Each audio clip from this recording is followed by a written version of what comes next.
momento de angústia muito grande.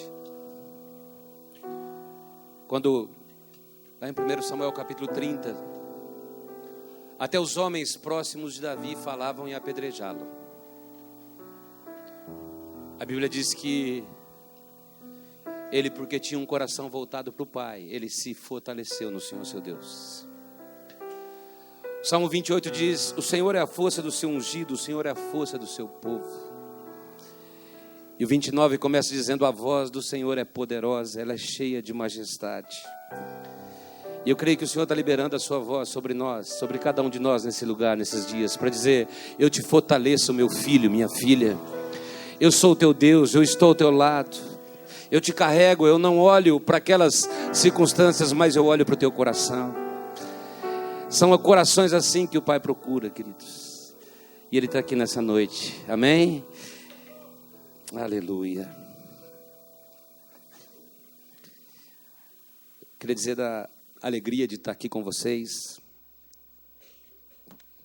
Nelson, a Cris, eles são pessoas, são amigos maravilhosos, um casal de Deus que nós temos aprendido a amar ao longo dos anos, e sempre que pessoas da igreja vêm aqui para estar servindo, é uma alegria para a gente, é um prazer poder estar abençoando. Tem pessoas preciosas que estão ali, né? O Marcelo, a Sandra, o casal, eles são os responsáveis por toda a nossa equipe de louvor.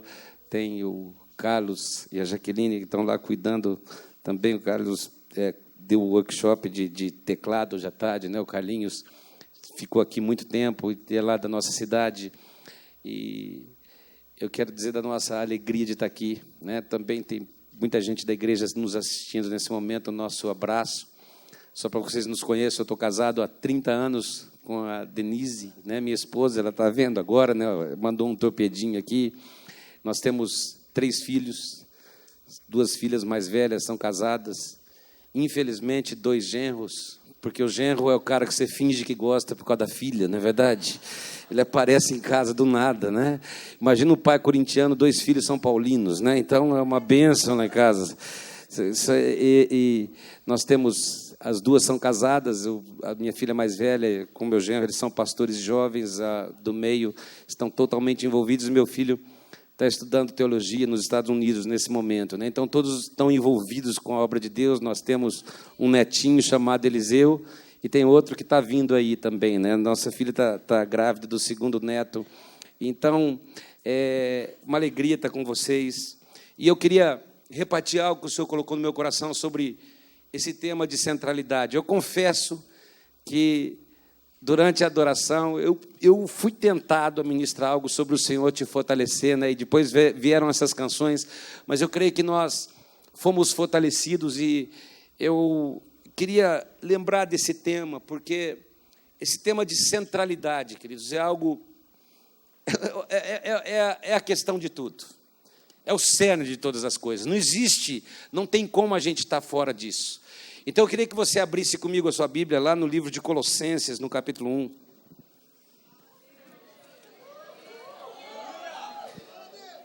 Colossenses capítulo 1.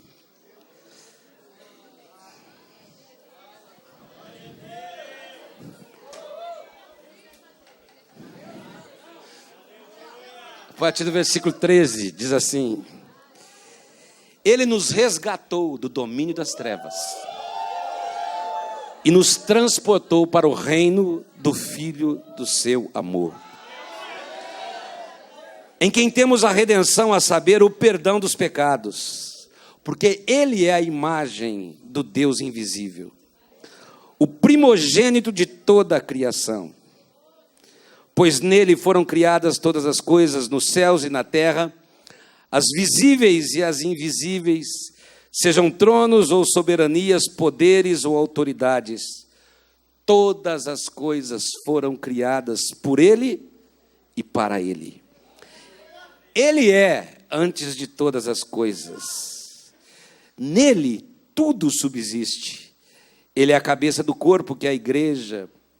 É o princípio e o primogênito dentre os mortos, para que em tudo tenha a primazia, a supremacia, pois foi do agrado de Deus que nele habitasse toda a plenitude e por meio dele reconciliasse consigo todas as coisas, tanto as que estão na terra quanto as que estão nos céus, estabelecendo a paz pelo seu sangue derramado na cruz.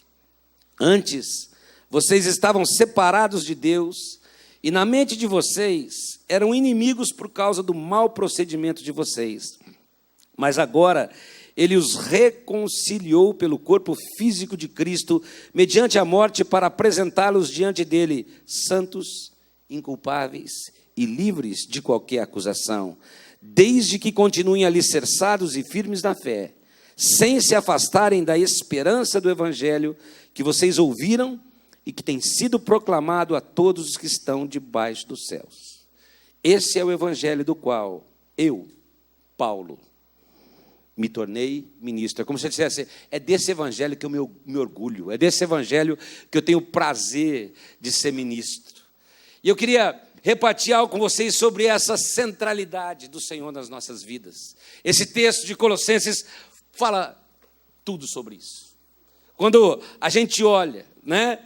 E quando eu olho para essas palavras de Paulo aqui nesse livro de Colossenses, eu creio que algumas verdades, elas saltam aos nossos olhos, que a gente precisa caminhar, trabalhar, e por mais que a gente ouça, a gente está ouvindo pouco ainda.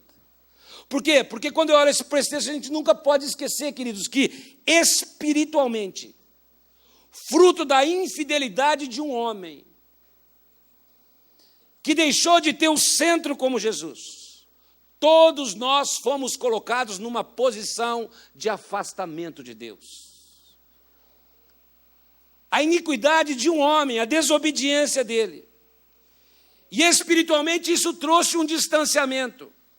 Ao ponto de Isaías capítulo 59, versículo 2 dizer, o Senhor dizendo através do profeta, diz, olha, as vossas iniquidades causam separação entre mim e ti, diz o Senhor.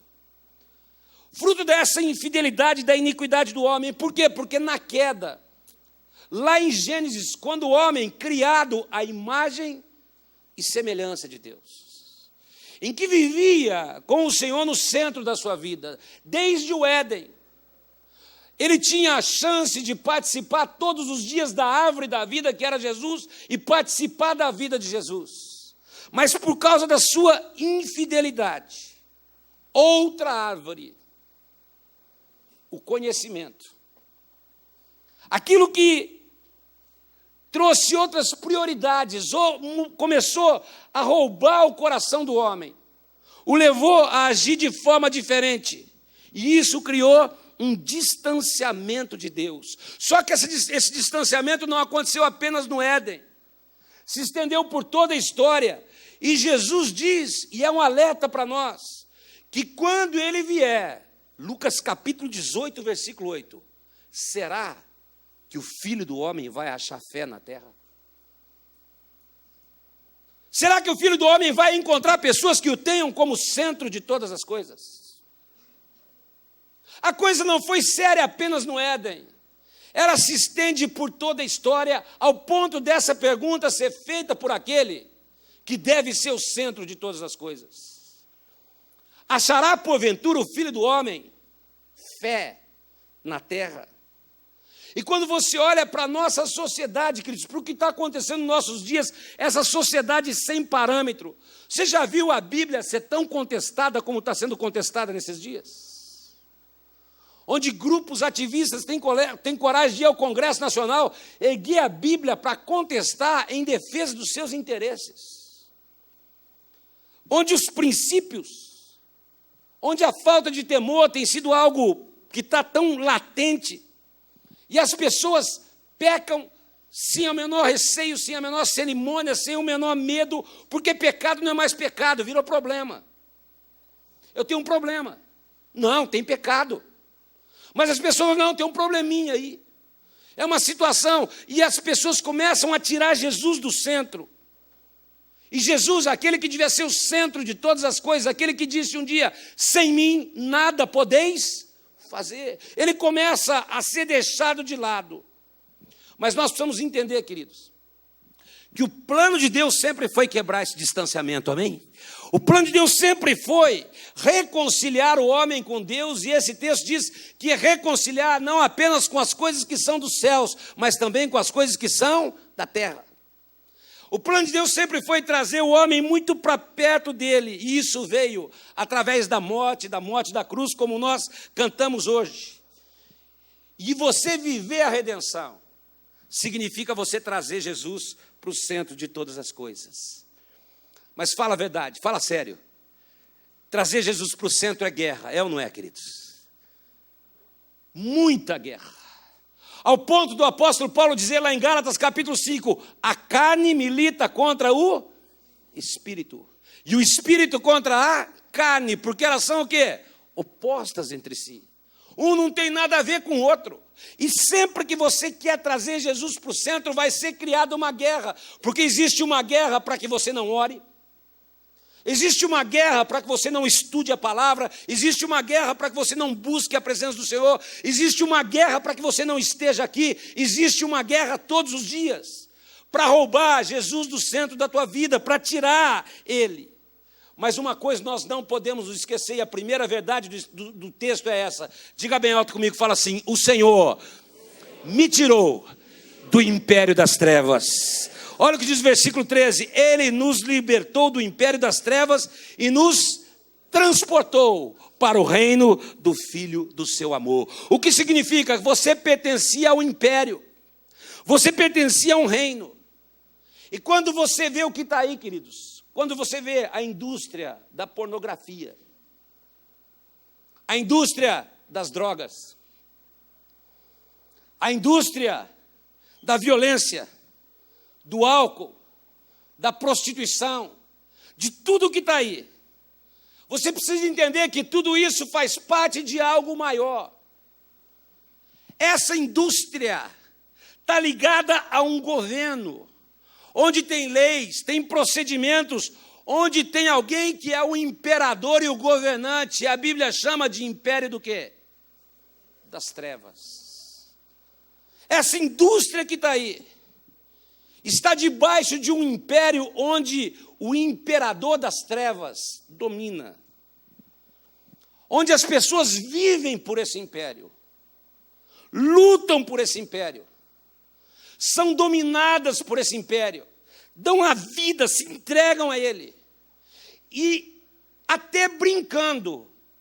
Quem viu uma propaganda de cerveja que está aí nesses dias, falando do fim dos tempos, dá um terremoto, e de repente o cara está, levou uma velhinha, levou um cachorrinho, levou uma criança, de repente levou a cerveja, e para trás da cerveja eu vou até o inferno. E aí eles pulam, e eles estão lá no inferno. Isso é uma indústria ou não é, queridos? O cara vai e falou assim, por causa da minha cerveja eu vou para o inferno, mas eu não largo a minha cerveja. É isso que está dizendo a propaganda ou não é? É só se olhar lá. Só que um dia, nós que estamos aqui, Jesus entrou nas nossas vidas, amém, queridos? E a Bíblia diz que Ele te resgatou desse império e te transportou. Você estava aqui e Ele falou, você não é mais daqui, você é do reino do Filho do meu amor. Houve um transporte das trevas para a luz. E nós não fazemos parte mais do império das trevas. Nós pertencemos ao império da luz. Há um novo rei sobre as nossas vidas. Há um novo governante. Nós somos do reino de Deus. E Ele é governado por Jesus, o Rei dos reis, o Senhor dos senhores. Aquele que é soberano sobre todas as coisas. E esse Jesus, que é o centro, diz lá em Lucas, o reino de Deus está dentro de vós. Mas a pergunta é, está verdadeiramente? Se você foi transportado, se você não pertence mais a esse império, quem governa o teu coração, meu querido? Quem está no centro de todas as coisas na tua vida. Porque você atravessou de uma condição para outra. De um reino para outro. E o texto diz que Jesus tem que ser o centro de tudo. E é por isso que, continuando no texto de Colossenses, a partir do versículo 14, e falando tudo, ele fala, olha, nele nós temos a redenção. Porque ele é a imagem. Se o homem que era a imagem e semelhança de Deus perdeu essa imagem quando a infidelidade entrou, Jesus veio para resgatar essa imagem de volta. E não apenas para resgatar essa imagem, mas aquele que era unigênito se transformou em primogênito sobre todas as coisas. Porque nele tudo subsiste. E ele vai falando, ele é o cabeça da igreja. Ele é o Senhor, o primogênito, aquele que tem que ter a primazia, porque nele está a plenitude, e por meio dele nós experimentamos reconciliação através do seu sangue, para que nós tenhamos paz. Mas, lamentavelmente, queridos, e é aqui que eu quero começar a pregar, é porque muitas pessoas que foram transportadas desse império para esse, não vivem essa verdade. Cantam muitas vezes, eu preciso do teu colo, papai, eu preciso entender o seu coração, pai. Mas vivem como órfãos. Parecem menores abandonados, desamparados, por não entenderem a centralidade de Jesus no seu coração. Só sabem cantar, vem para mim, traz, Senhor, me dá. Parece que tem uma mamadeira, o que é? E quando canta, pensa em mim. Ora por mim. Liga para mim. Não entende qual é a dimensão de filhos de Deus, queridos. É só vem para mim. Eu não tenho nada contra cântico nenhum, queridos. Mas eu creio que nós estamos aqui nessa escola adorando. E é uma escola que a nossa igreja tem orado todos esses anos, os intercessores, porque vocês têm sido levantados como profetas nessa geração, e sem dúvida, esse lugar é uma escola de profetas, amém, queridos? É uma escola de profetas para essa geração. E é por isso que eu falei que eu queria começar a pregar agora, porque eu estava meditando sobre um jovem, e nessa tarde eu estava lendo sobre esse texto, de 2 Reis, capítulo 5, do versículo 19, até, eu não vou ler o texto, não, você vai entender a história, porque eu não quero falar sobre esse texto, eu quero só linkar isso para quem tira Jesus do centro. 2 Reis, capítulo 5, do versículo 19 a 27, fala a história de um homem chamado Naamã. Esse cara, ele era honrado, ele era admirado, todo mundo queria ser amigo dele, por onde ele passava, todo mundo se curvava. E a Bíblia diz que ele era comandante do exército, um homem poderoso, de grande conceito, abençoado por Deus mesmo sendo lá de outra nação. Só que ele tinha um problema. Quando ele chegava em casa, ele tirava a roupa, ele tirava a armadura. A Bíblia diz que ele olhava para o seu corpo e ele era leproso. E de repente ele recebeu a palavra de uma menina. Lá na minha terra tem profeta. Lá na minha terra tem cura. Lá na minha terra tem palavra para a tua vida. E antes de eu continuar, eu quero que você dê a mão para um que está ao teu lado aí, de 2 em 2, fala assim, lá na tua terra tem profeta. Vai lá, segurando a mão, fala, a Bíblia não fala o nome dessa menina, tá? Tem profeta sem nome lá na tua terra, com uma palavra profética, dizendo, lá tem cura, tem mudança, tem transformação, tem salvação. Lá na minha terra tem rio de Deus, tem palavra para a tua vida. E essa profeta sem nome deu essa palavra, e esse homem, ele foi até a terra lá. E ele tem contato com o profeta, e o profeta nem chegou a ele, o profeta só mandou um recado. Escuta, você quer ser curado? Você quer mudar de vida? Mergulha no rio de Deus. E aí no versículo 14 do capítulo 5 fala que então ele desceu, mergulhou 7 vezes, consoante a palavra do homem de Deus, e a carne dele se tornou limpa como uma da criança, e ele ficou limpo. Só que Naamã ainda tinha conceitos daquele império, daquela indústria. Naamã ainda tinha alguns conceitos errados, e Naamã quis pagar pela cura. Naamã falou, deixa eu pagar o profeta, mas o profeta era de outro reino. E o profeta falou, eu não quero receber nada por isso. Só que Eliseu tinha um discípulo de profeta. Alguém que estava sendo treinado para ser profeta.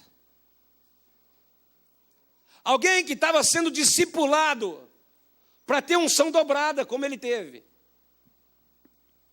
Alguém que caminhasse com ele debaixo de uma paternidade, de um discipulado. Porque é interessante, deixa eu só dar uma saidinha. Quando você olha para a vida de Eliseu, você vai ver que ele acompanhou Elias por todo o caminho, e todo mundo, muita gente falou, desiste de acompanhar esse homem, ele está velho, ele vai morrer, mas ele foi até o fim. E no fim, ele olhou para Elias e disse, meu pai, ao reconhecer a paternidade, carros de Israel e seus cavaleiros. E porque ele reconheceu a paternidade e o discipulado, ele recebeu unção dobrada. No final da vida de Eliseu, um homem chegou para ele estava doente, Eliseu doente, da doença que ele devia morrer. E esse homem era o rei Joás, e ele chegou diante de Eliseu e usou as mesmas palavras que Eliseu usou para Elias. Ele disse, meu pai, carros de Israel e seus cavaleiros. E Eliseu, discipulando aquele homem, falou, pega o arco, põe uma flecha ali. E Eliseu pôs a mão sobre aquele arco, estava ensinando, discipulado. Puxou a mão dele, falou, atira a flecha, ele atirou. Ele falou, continua atirando agora. E ele atirou 3 flechas. E Eliseu falou, se você tivesse atirado mais, você teria vencido todos os inimigos. Mas como você parou no meio do caminho, você vai ter algumas vitórias, mas não vai ter todas as vitórias. E isso fala de pessoas que andam com a paternidade, com o discipulado até certo ponto. Ele falou, o discipulado vai até aqui. A partir daqui, eu mando. E ele não teve todas as vitórias. Mas Geazi fala de outros, que quando o pai fala, não recebe, não cobra, não pega dinheiro. O que Geazi fez? Escondidinho, ele foi lá, atrás de Naamã. E foi rebelde à paternidade, ao discipulado. E porque ele foi rebelde, o que aconteceu com ele? A lepra de Naamã atingiu a vida de Geazi. Porque quando ele viu quem era Naamã, a posição, os recursos que Naamã tinha, ele foi seduzido pelo ganho fácil. E eu estou falando de uma geração que está aqui. Ele pensou em tirar vantagem. Ele negociou a sua integridade. E a pergunta é, queridos, quantos discípulos de profetas que estão sendo treinados para ter uma unção dobrada nesses dias? Quantos adoradores, quantas igrejas estão acometidas de lepra? Porque foram tiradas do império das trevas. Mas eu queria fazer uma rápida reflexão com você. Pensa no mundo gospel.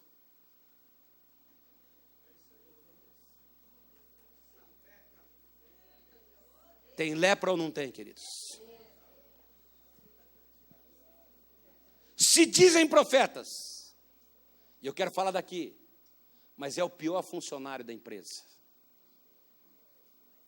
É o que chega mais tarde, é o que mais falta, é o que mais dá migué.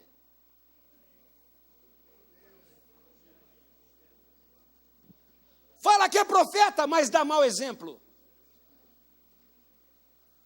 Diz que é profeta, mas não é servo. Meu negócio é tocar. Meu negócio é palco, é púlpito.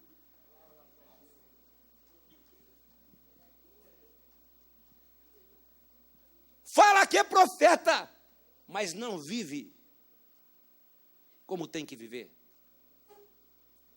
E quando você olha para a igreja, queridos, quanto escândalo. O que não falta são pastores, bispos, apóstolos, que têm protagonizado escândalos. É verdade ou não é, queridos? Mas o grande problema é que esses escândalos, eles vão alimentando os nossos parentes, os nossos amigos, os nossos colegas de trabalho, os maus exemplos, os maus procedimentos, as más atitudes, e uma resistência vai sendo criada, queridos. E aí é o pastor que fugiu com a menininha, é a igreja que faz gato de energia para pagar menos luz.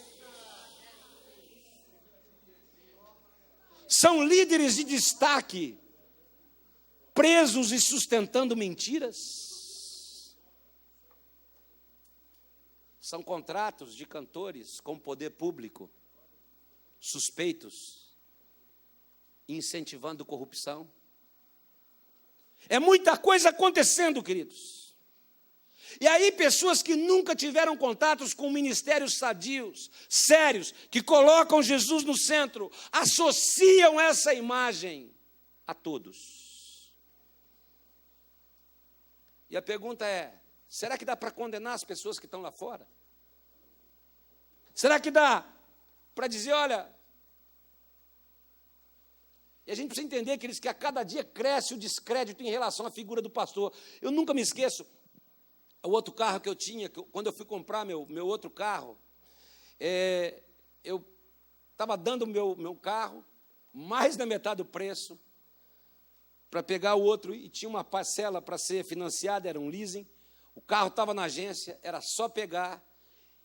Eu tenho conta no banco há mais de 30 anos, nunca dei um cheque sem fundo, nunca peguei empréstimo, nunca paguei nada fora do horário, sempre tinha minha vida certa, e a hora que mandei o cadastro, não vinha a resposta. Aí eu cheguei para o vendedor e falei assim, será que não é porque eu sou pastor? Ele falou assim, vamos tentar no nome da sua esposa. O que ela é? Eu falei, é psicopedagoga. Ele botou o nome da minha esposa e botou a profissão. Não pediram um documento, não pediram um comprovante de renda, em 10 minutos veio aprovado o cadastro. E aí eu ouvi, a gente não pode dizer, mas na realidade tem muitas financeiras que não fazem nada para pastores hoje em dia. Eu estava no hotel, estava tentando evangelizar um casal, nós começamos a conversar, começou uma conversa agradável, de repente ele perguntou, o que o senhor faz? Eu falei, sou pastor. Ele, Parece que tem um constrangimento no ar, queridos. E eu queria refletir com vocês algumas coisas. E a primeira pergunta que eu quero fazer, o fato desses escândalos existirem, o fato dessas vergonhas envolvendo ministérios, será que isso seria surpresa para Deus? Será que isso é algo que ele já não sabia? Será que é algo que ele já não havia sido alertado? Aliás, Eliseu foi pego de surpresa. O que aconteceu quando Geazi voltou? Eliseu já sabia ou não sabia? Então será que o centro de tudo foi pego de surpresa? Segunda pergunta. O fato de existirem ministérios e igrejas que tiram o couro das pessoas, que exploram a boa-fé, que fazem das igrejas um balcão de negócios, que prometem coisas que não estão na palavra. Será que isso muda o fato de que nos nossos dias Deus está levantando igrejas sérias, sadias e proféticas? Terceira pergunta. só porque a música é boa, só porque o discurso é bom, nós temos que defender? E eu quero então lembrar, por isso que eu disse que eu queria trazer um link com algo que Jesus falou, o centro de todas as coisas. Sermão do Monte, Mateus capítulo 5, 6 e 7. Havia um sistema religioso estabelecido. Os líderes religiosos, eles traziam uma mensagem, eles falavam da lei. Mas é interessante que Jesus começou ministrando coisas gostosas, bem-aventurados, bem-aventurados. Maravilha. Mas chegou no capítulo 7. A lenha desceu, queridos. Quando chegou no capítulo 7, mas é interessante que mesmo a lenha tendo descido, só para você ter uma ideia, no versículo 28 diz assim: quando Jesus acabou de proferir essas palavras, as multidões estavam maravilhadas. Por quê? O versículo seguinte diz: porque ele ensinava não como os escribas, mas como quem tem autoridade. E por que Jesus tinha autoridade? Porque ele vivia. Porque ele era a representação daquilo que ele falava. E olha como ele bateu no capítulo 7, queridos. No versículo 15 ele diz assim: acautelai-vos dos falsos ministérios. Acautelai-vos dos falsos profetas. Quando você olha para o Antigo Testamento, é como se Jesus dissesse: olha, eles existiram antes de mim. Eles arrastaram multidões com as suas palavras. O livro de Jeremias, profetas que profetizavam aquilo que o povo queria ouvir. Mas ele também sabia que viriam depois, com ilusões, com ensinos gostosos, com profecias mentirosas, que só aquilo que as pessoas queriam ouvir. E nós precisamos entender, queridos, que desde que a igreja é igreja, desde lá, existem pessoas iludindo e induzindo pessoas ao erro. E é por isso que Jesus, em Mateus capítulo 24, versículo 11, ele diz: levantar-se-ão muitos falsos profetas e enganarão a muitos. E a primeira lição que eu quero deixar com você, falando sobre a centralidade de Jesus, eu quero que você olhe para quem está ao teu lado e fale assim: nenhum ministério é legitimado pelo número. Pode ser número de pessoas, vai lá. Pode ser o número de CDs que vende. Pode ser o número de pessoas que atinge. Nenhum ministério é legitimado pelos números, queridos. Não é porque a igreja é grande, não é porque vende muito, não é porque tem muita gente correndo atrás, que significa que o ministério seja legítimo. Porque Jesus disse: levantar-se-ão falsos, que vão enganar quantos? Muitos. Número não é sinônimo de ser verdadeiro. Não é porque vende muito, não é porque tem muita gente, não é porque tem sucesso, que significa que seja profeta.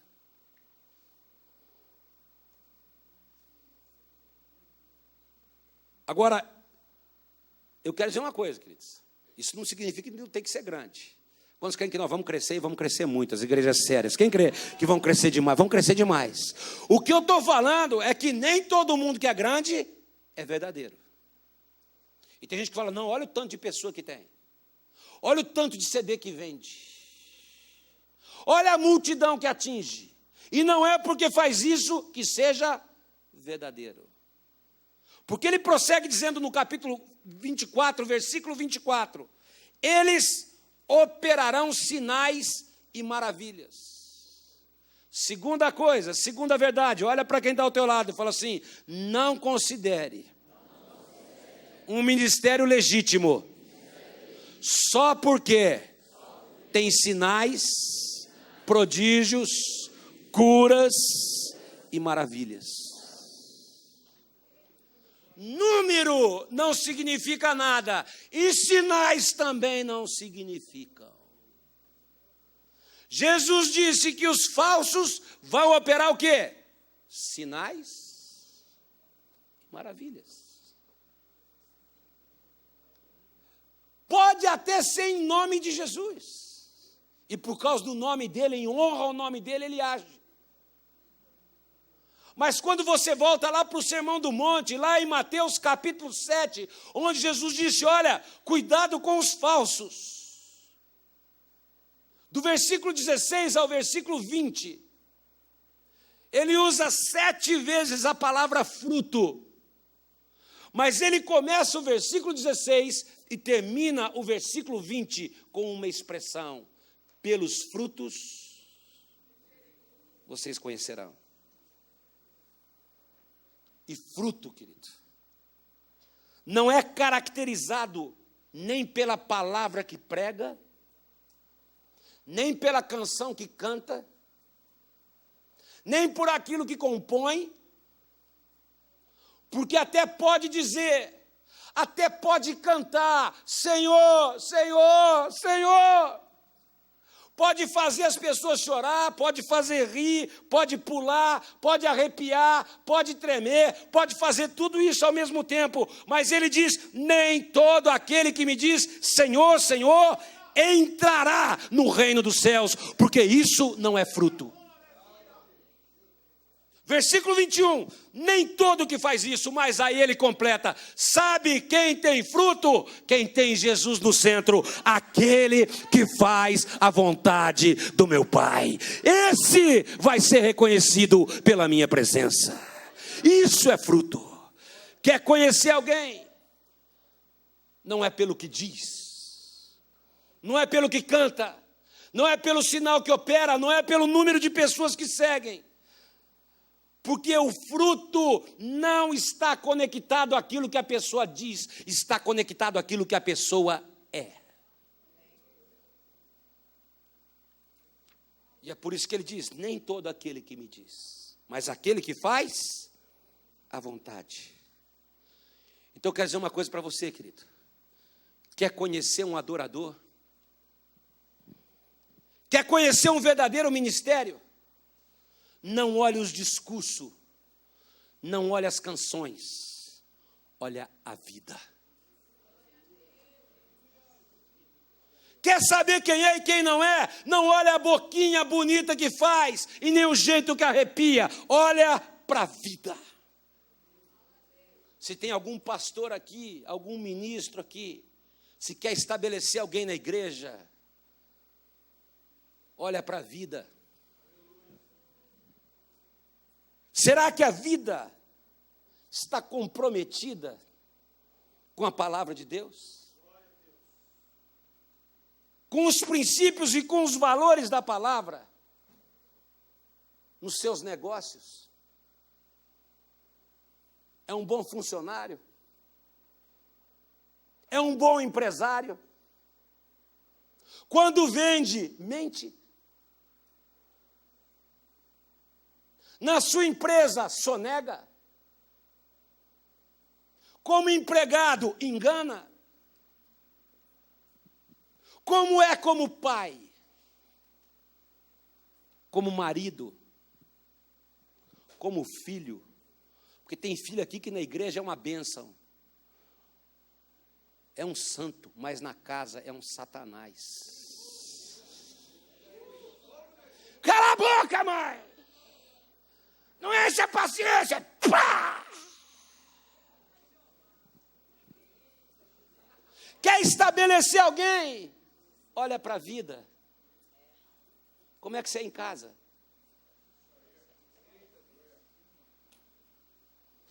Como é que ele age com os filhos?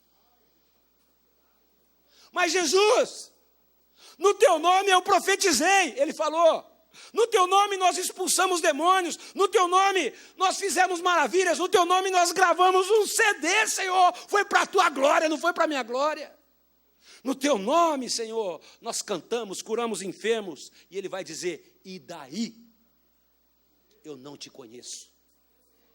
Você não colocou a minha presença no centro da tua vida. Eu não sei quem é você.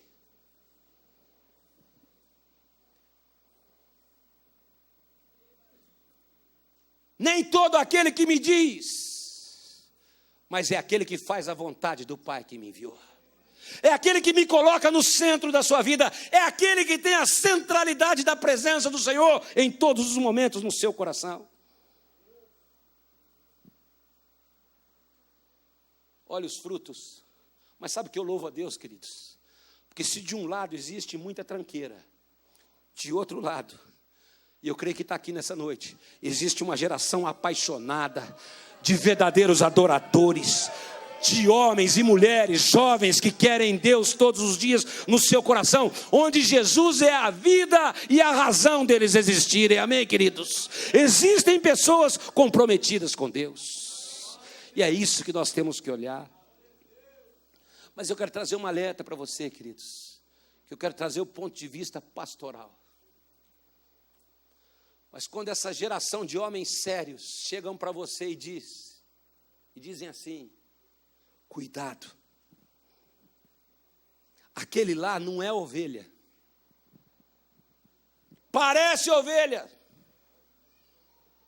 canta como ovelha, fala como ovelha, berra como ovelha, chega na igreja como ovelha, toca como ovelha, tem jeito de ovelha e tem talento para ser ovelha.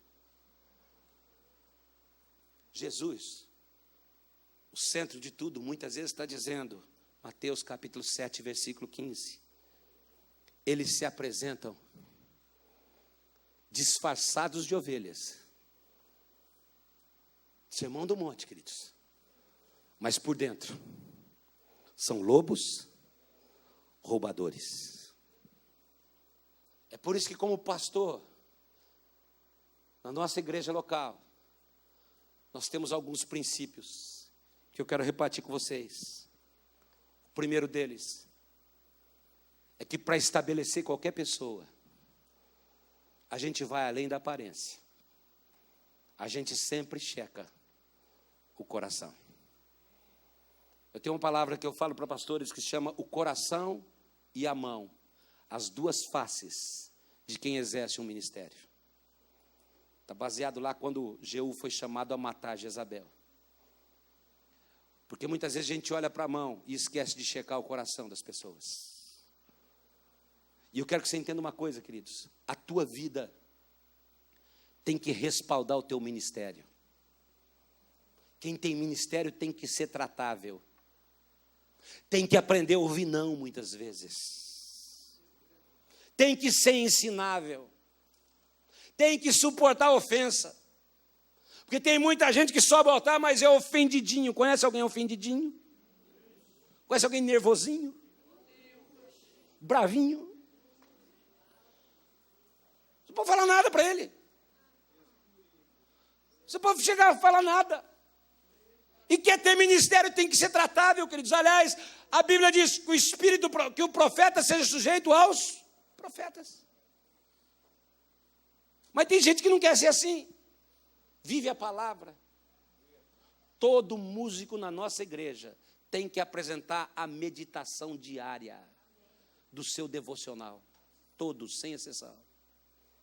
Ninguém toca, ninguém canta, ninguém dança, ninguém está no teatro, ninguém faz nada na área da adoração, se não apresentar a sua meditação. E é diária. Porque o mínimo que alguém que sobe ao altar tem que fazer é o seu devocional todos os dias. Isso é o mínimo. Isso não é esquema, queridos. Isso é vida. Isso é alimento. Quer estabelecer alguém? Checa a vida. Quer fazer a vontade de Deus? Uma outra coisa, para estabelecer alguém, a gente sempre vai além do carisma. A gente olha para o caráter. Além daquele jeitinho que toca as pessoas, além daquela música que arrepia, que faz chorar, além daquilo que mexe com as pessoas, das suas habilidades. Músico tem que ter, adorador tem que ter caráter. Sabe por quê, queridos? Porque falta de carisma não indica que é falso, mas falta de caráter nos dá certeza.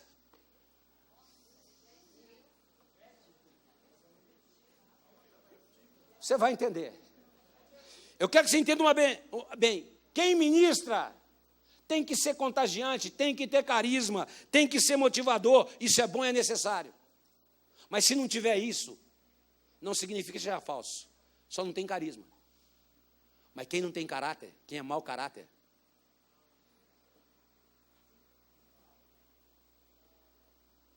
então mesmo é importante você entender, porque não é o carisma que respalda, e tem muita gente que olha para o jeitinho bonitinho, para o dom, e é por isso que a gente vê muita gente com uma liderança contagiante, com uma presença marcante, com uma influência motivadora, com um carisma pessoal, mas que infelizmente são mau caráteres. E por que são? Levam as pessoas para onde eles desejam, para atingir os seus objetivos pessoais, porque um sem caráter quer crescer a qualquer custo. São manipuladores e não adoradores. Sabem como levar, e a falta de caráter traz danos irreparáveis. Esse foi o maior erro de Saul, queridos. Ele não tinha caráter. Lá em 1 Samuel, só para passar para vocês. Quando Samuel alerta, toma cuidado com esse cara. Ele alerta o povo, vocês querem? Então, deixa eu falar para vocês. Samuel disse, versículo 11, ele tomará os vossos filhos, empregará para si mesmo. Olha como é que faz um sem caráter. Versículo 13, ele tomará as vossas filhas.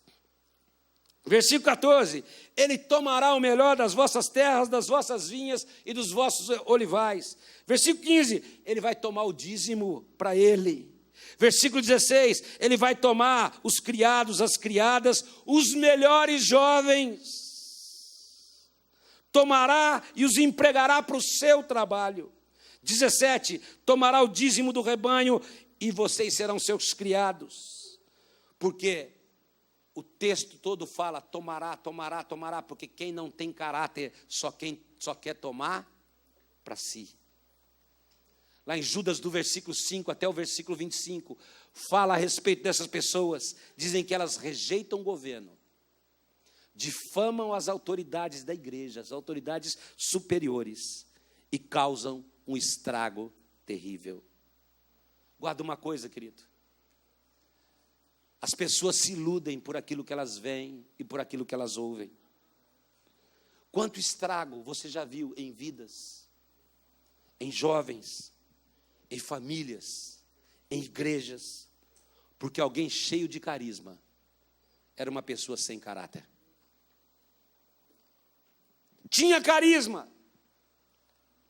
E é por isso que quando eu olho para Jesus, o centro de todas as coisas, aquele que tem a centralidade, eu fico pensando no que ele disse, queridos. E ele disse, não são os sinais, não é o discurso, não são os números, não são as canções, não são as palavras, mas aquele que faz a vontade daquele que me enviou. Tem que ser semelhante a Jesus, tem que ser conforme a sua imagem. Imagem e semelhança de Jesus. E é por isso que quando eu olho para Paulo, lá no capítulo 1 de Colossenses, que foi onde eu comecei lendo, ele disse, é desse evangelho que eu me orgulho de ser ministro. Eu quero que você dê a mão para quem está ao teu lado e fale assim, o Senhor está te levantando como ministro nessa geração. Como uma pessoa de caráter. Fala, o teu caráter está sendo transformado nesse lugar. Quantos creem que Deus está mexendo com a tua vida? Pondo a mão lá dentro e falando: olha, eu vou te levantar como um homem, uma mulher de Deus, porque eu quero que eu tenho que ser o centro da sua vida.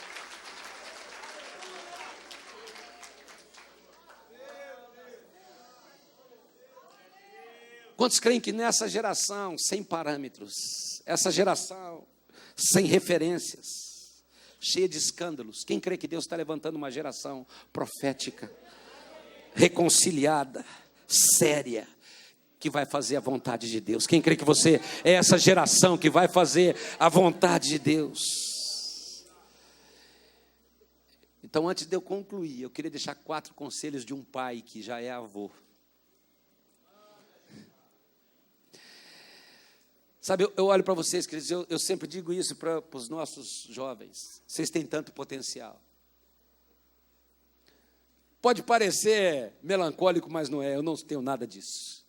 Mas eu já tenho 52 anos de idade, 30 anos de casado. Eu já tenho... Quem aqui conhece alguém que tem mais de 100 anos? Você conhece alguém pessoalmente? Eu não conheço ninguém. Você conhece alguém? 3 ou 4 pessoas só. Então, sabe o que eu olho para a minha vida? Sem ser melancólico. Eu, com 52 anos de idade, eu tenho menos tempo para frente do que eu já tive para trás. Eu já escrevi mais da minha história do que eu vou escrever para frente. Mas você não. A tua história é ser escrita. Porque eu tenho 30 anos de casado. Tem gente aqui que não tem 30 anos de idade. Você ainda tem muito a escrever pela frente. Você ainda tem uma história linda a ser escrita. Como profeta nessa geração que Deus está te levantando. Como alguém que vai ser sério. Então eu quero deixar alguns conselhos, se eu posso deixar com vocês. O primeiro deles: viva os princípios e os valores da palavra de Deus todos os dias e em todas as áreas da tua vida. Faça de Jesus o centro. Segunda coisa. Tá, eu vou esperar. Então, o tecladista, vem aqui para mim, por favor. Não acabei não, tá? Segunda coisa.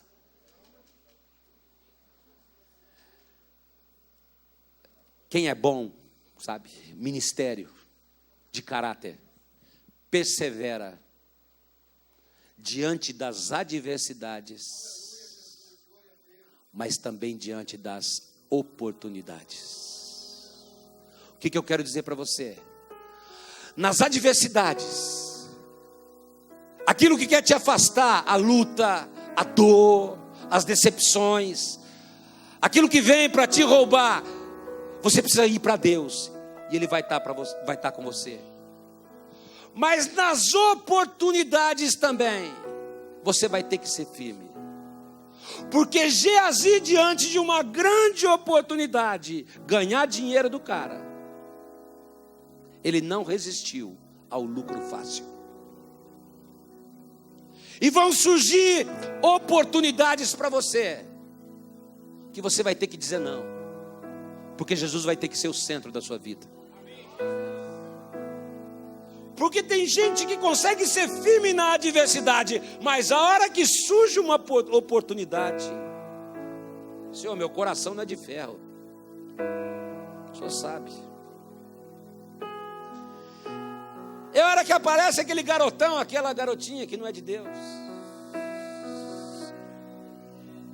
É a hora que aparece aquela proposta para seduzir o teu coração. É hora que vem aquilo para roubar Jesus do centro da tua vida. Porque você tem que perseverar nas adversidades, mas você também tem que perseverar nas oportunidades. Você também tem que ser firme nessas horas, queridos. Terceiro conselho.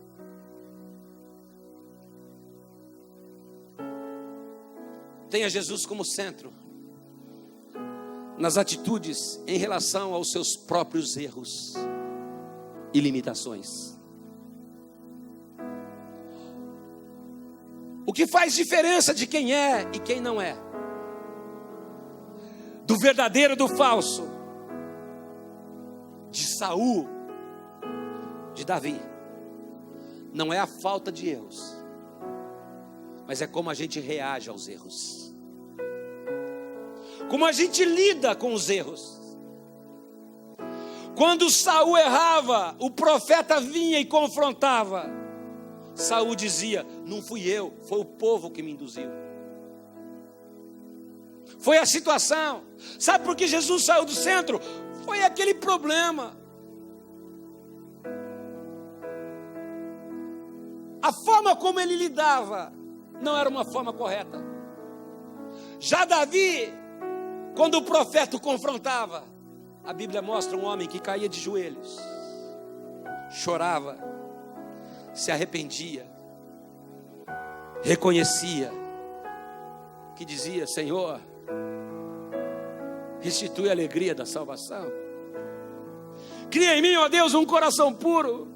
Não me retires o teu espírito. Eu faço tudo, mas eu não posso viver sem a tua graça, porque a tua graça é melhor do que a vida, Senhor. Eu abro mão até da própria vida, mas eu não abro mão da tua graça sobre mim. Eu abro mão de tudo, mas eu não abro mão da tua presença sobre o meu coração. Eu te quero, Senhor. Não abra mão disso por nada, porque isso te levará a crescer de uma forma sadia, equilibrada, consistente, abençoada, séria. Mas o quarto conselho que eu quero dizer, e foi cantado por alguém que estava aqui, foi nos alertado. Aponta para você agora e diga assim para você mesmo, fala assim: nunca se esqueça que você tem uma missão. Então, como homem de Deus que está aqui, um pai, eu quero dizer uma coisa para você, querido: nunca abandone a tua missão, porque igreja só é séria, ministério só é sério quando cumpre a sua missão. Ganhar a cidade, ganhar o estado, ganhar a nação, ganhar as nações. Nós temos pessoas aqui de outras nações, porque é impossível ser apaixonado por Jesus. Quem aqui é apaixonado por Jesus? Como você vai ser apaixonado por Jesus sem ser apaixonado por quem Jesus é apaixonado? E Jesus é apaixonado pelas vidas, queridos. Jesus é apaixonado pelo perdido. Jesus é apaixonado para quem ainda está no império das trevas. É por isso que Ele te resgatou do império das trevas e te transportou para ser o centro da tua vida, para que você cumpra a missão nessa terra de tirar mais pessoas do império das trevas e levar para o reino da luz. Ele é tão apaixonado que Ele deu a própria vida por mim e por você. Lá em Atos capítulo 18, versículo 9 e 10 diz: fala, não te cales, porque eu tenho muita gente nesta cidade. Quem que na tua cidade tem muita gente que ainda não é de Deus, mas já é gente de Deus, porque você vai ser usado. Ministério sério, referência séria. Se tem muita gente causando escândalo, vai ter uma geração que as pessoas vão olhar, falar: não, aquele é sério, e eu quero esse Deus que ele tem, porque é isso que eu quero para a minha vida, em nome de Jesus. Gente que faz a vontade daquele que o enviou, que cumpre a vontade do Pai. Cumpra a tua missão. Então eu quero terminar tendo eu não sei quanto tempo eu tenho, 5 minutos, 10 minutos, me deram até 10 horas. Então eu queria que você, dá para os músicos virem aqui, ok? O pessoal que está, quem puder, não sei quem vai. Eu queria que você ficasse em pé por um momento. Oh, rabachatacarabacai.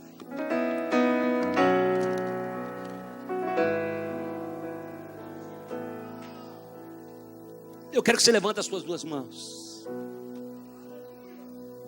Eu quero dizer uma coisa para você, queridos. Nesta época que nós estamos vivendo, de pessoas tão decepcionadas com igrejas, com os escândalos, com tanta coisa acontecendo. Quando a gente olha para Paulo, aquele que escreveu sobre a centralidade do Senhor. Talvez o maior desbravador, o maior missionário, com certeza o maior escritor da Bíblia, aquele que mais escreveu livros.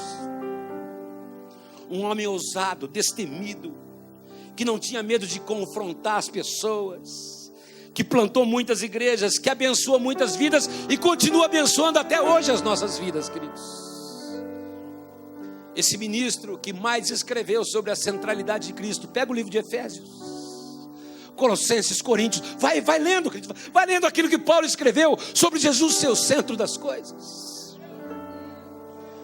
Nas suas palavras finais, ele olha para o jovem Timóteo, e nós temos muitos jovens aqui, e o jovem Timóteo era pastor na igreja de Éfeso. A cidade de Éfeso era a cidade mais pluralista que existia, onde toda forma de culto a deuses, tudo era permitido.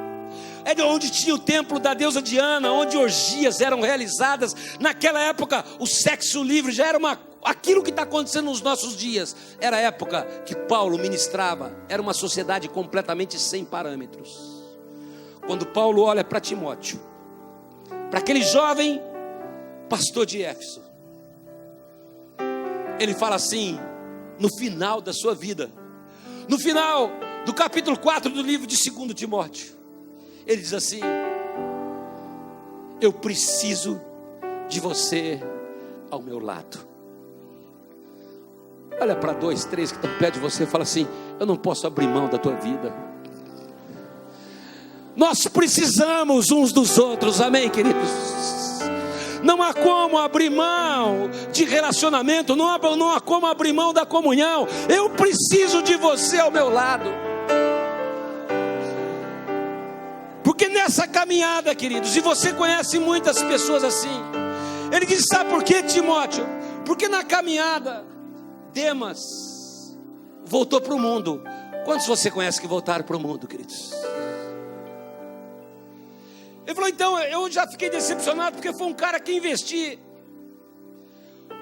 Crescente e Tito prestaram vestibular, conseguiram emprego, mudaram de cidade. Mudar de cidade é verdadeiro, só não fizeram vestibular.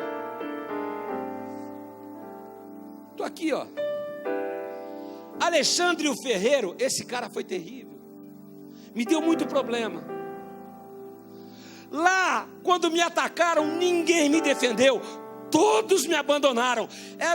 Naquele momento, Paulo estava vivendo um momento difícil da sua vida, mas ele fala assim: sabe de uma coisa, Timóteo? Eu quero dizer a cada um de vocês: sabe de uma coisa, Timóteos que estão aqui? Levanta as tuas mãos agora. Ele diz assim, 2 Timóteo capítulo 4, versículo 17. Fala o mais alto que você puder, diga: o Senhor, o Senhor, o Senhor, o Senhor. E eu vou dizer: o Senhor, o centro de todas as coisas. O Senhor, aquele que tem a primazia. O Senhor, o primogênito dos primogênitos. O Senhor, o cabeça da igreja. O Senhor, aquele que é o centro da minha vida. Ele diz: o Senhor permaneceu ao meu lado e me deu forças para que por mim a mensagem fosse plenamente proclamada e todos os gentios a ouvissem, e eu fui libertado da boca do leão. O Senhor vai te dar forças, a mensagem vai ser pregada e o leão não vai te engolir, porque o Senhor vai estar ao teu lado, o centro da tua vida vai estar com você todos os dias. E ele termina dizendo: o Senhor, diga comigo, o Senhor me livrará de toda obra maligna e me levará salvo para o seu reino celestial. A Ele, somente a Ele, seja a glória para todos sempre. Amém.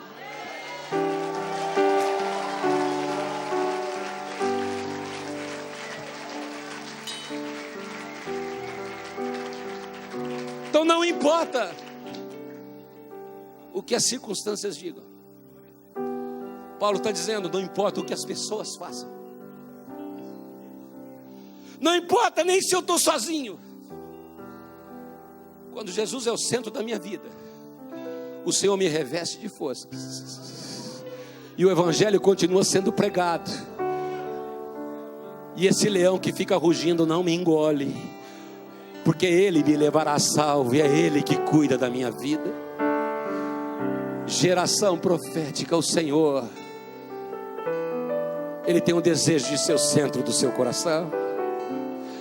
Nós vivemos uma sociedade que tem escândalos, que tem situações onde os números, os sinais, as situações não dão respaldo para dizer que é verdadeiro. Mas aqui está uma geração verdadeira que é a presença do Senhor. Eu creio verdadeiramente que o Senhor está levantando uma igreja forte na nossa nação, queridos, de homens, mulheres sérias, de jovens sérios. E eu queria que você agora, nós tivéssemos um momento de adoração em que você dedicasse a sua vida ao Senhor. Ele está te revestindo de forças nessa noite. Ele está revestindo o teu coração de força. Foi cantado que o Senhor colocaria no colo. Se você estava se sentindo fraco, você estava precisando dessa força do Senhor que vem. O Senhor tem trabalhado essa área do seu caráter. Enquanto nós cantamos, nós adoramos. Eu queria que você saísse, você viesse aqui, você se jogasse aos pés do Senhor. Eu nem sei se eu posso fazer isso. Eu podia fazer isso, Cristo.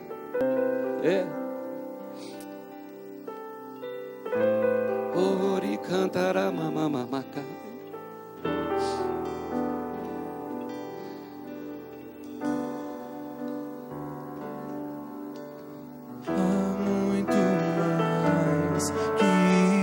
Tem muito mais.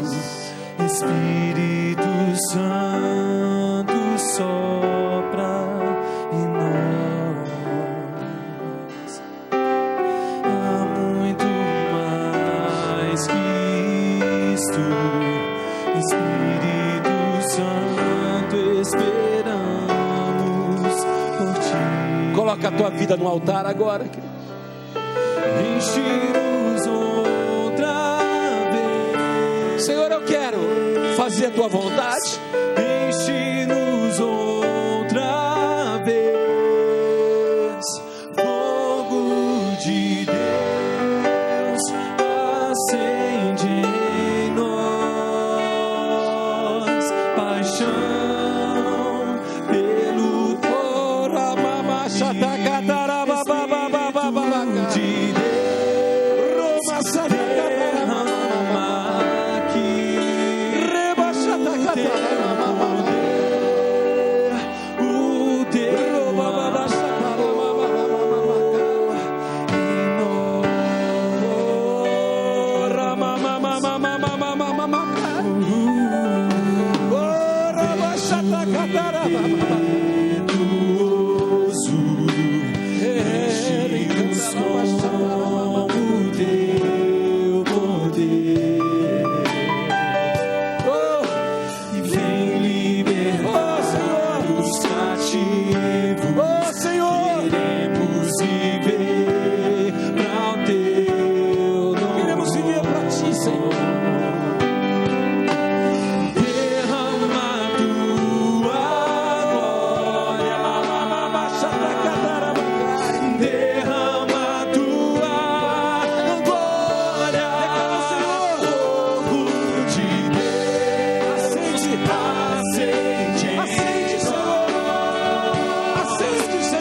acende em nós,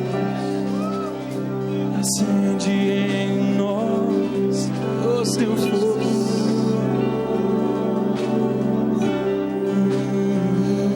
Acende em nós, vem acende em nós, Senhor, vem acende em nós, Senhor, vem acende em nós, paixão pelo teu nome, vem acende em nós, Senhor, vem acende em nós, Senhor, vem acende, clame aí no seu lugar.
Acende em nós paixão pelo teu nome, Espírito de Deus, o derrama aqui o teu poder, o teu amor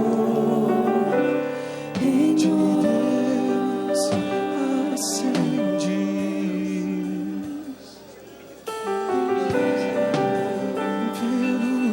Teu nome,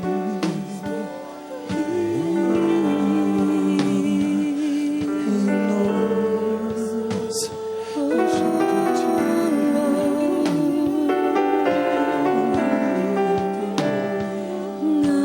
sopra Espírito de Deus, sopra Espírito, com teu Espírito. sopra Espírito, De Deus, sopra Espírito, Espírito de Deus, sopra Espírito de Deus, sopra Espírito, seja o centro, seja o alvo da minha vida, Senhor. Queremos voltar ao primeiro amor, Jesus. Queremos voltar ao primeiro amor, Jesus, onde o Senhor era o centro de tudo, Jesus.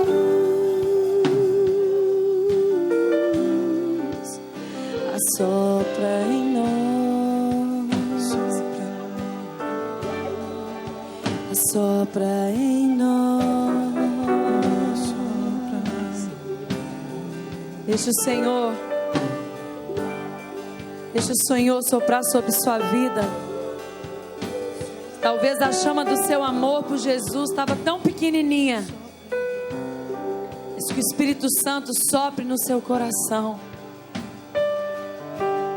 para que você possa chegar ao ponto de dizer: a tua graça me basta.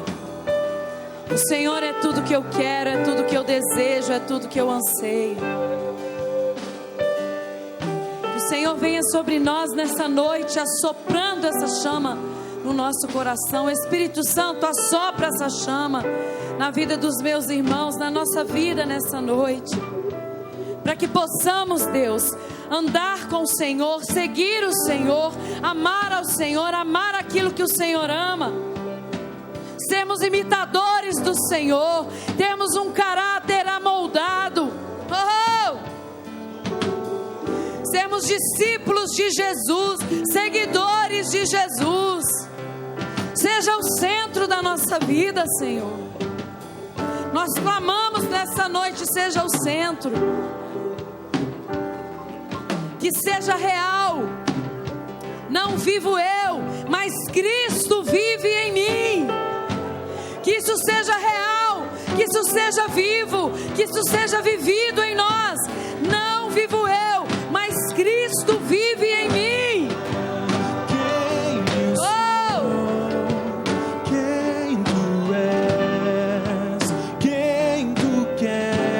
Que eu seja quem eu sou, quem tu és, quem tu queres que eu seja, quem eu sou, quem tu és, quem tu queres que eu seja.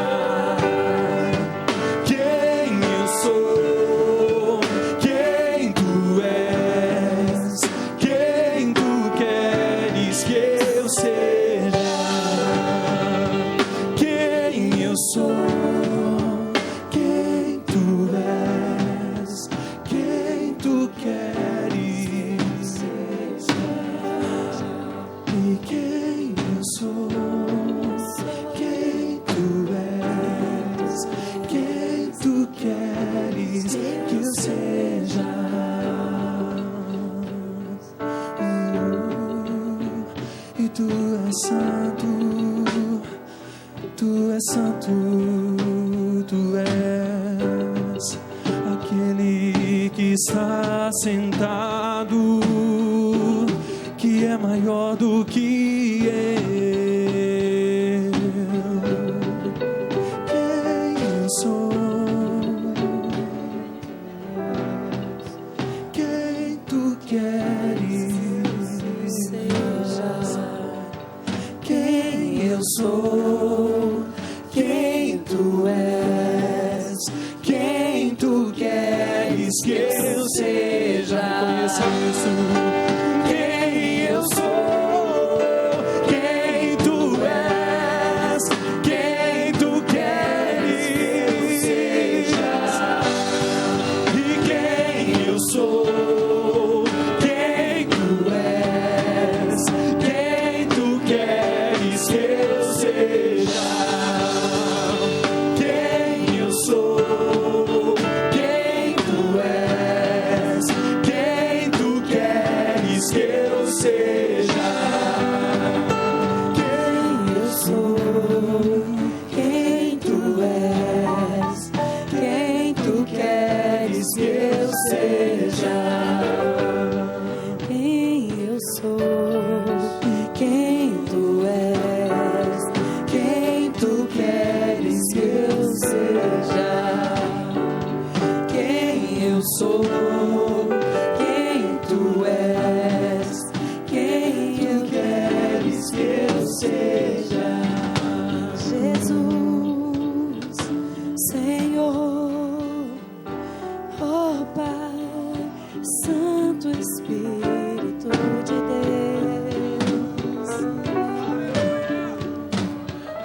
Que se cumpra a tua vontade na nossa vida, que se cumpra o teu propósito na nossa história.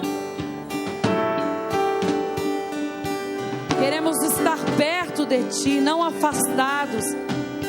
Cristo em nós, Cristo em nós, Cristo em nós é a esperança